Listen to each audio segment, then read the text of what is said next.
Naman rin nung translator yung trabaho niya. Kasi yung pagkaka-translate niya kasi talagang literal na tinranslate niya lang na ano, hindi yung kung ano ba yung point ni Champ.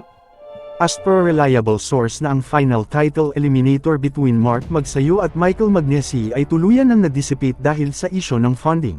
Lumalabas na walang sapat na pera ang blow by blow para i-launch ang isang malaking laban.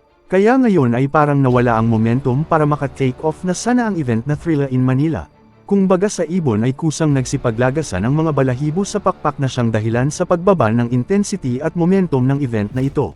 Ang tanong ng karamihan kay SD, nasan na ang sinasabi mong mga promotional boxing companies na closely naka-tie up sa blow by blow at bakit di mabigyan ng full support ang malaking event na ito?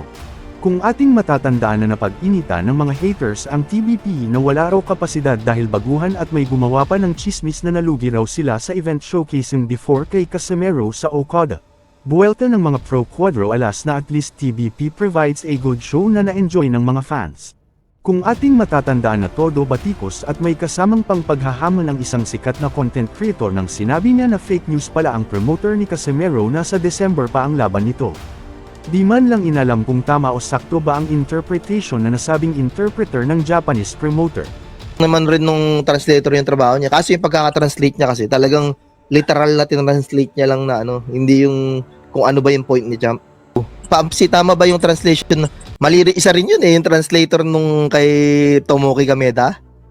Dapat kasi pag kukuha kayo ng mga translator, yung may alam sa boxing.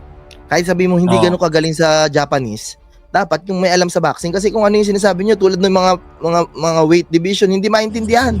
No. Hindi maintindihan ano nag-translate. Hindi rin niya Tapos alam kung ano yung featherweight, ano yung 122. kaya nga ultimo yung bansa, 'di ba, yung Kyrgyzstan, hindi niya maintindihan. Tapos tinanong ano, yung saan ba magte-training? Basta merong mali doon eh. Sinend ko nga kay Ayan, sabi ko mali na naman yung translate ng ano, yung about sa saan ba yan? Yung sa plano. Yun ang mali yung pagkaka-translate ng plano doon, hindi masyadong sabi niya doon ang sabi ni Tomoki Kameda doon. 'Di ba kasi ang tanong, may pag-asa ba maglaban sila ni Neri? Hindi, si Neri kasi Casimero. Ang sabi ni Tomoki Kameda doon, depende muna sa unang fight nila sa kontrata na nahahawak ko. Yung first fight nila dito sa promotion na doon natin titignan ngayon. Pareho silang lalaban. Either 122 or 126. Tapos, pagtapos nila this year, pagtapos nila maglaban, nagsabi nga rin siya ng pwedeng December, di ba? Ay niya, pagtapos nila maglaban, by next year, pwede silang maglaban. It's either 122 or 126. Kaso yung pagkaka-translate doon, ang gulo.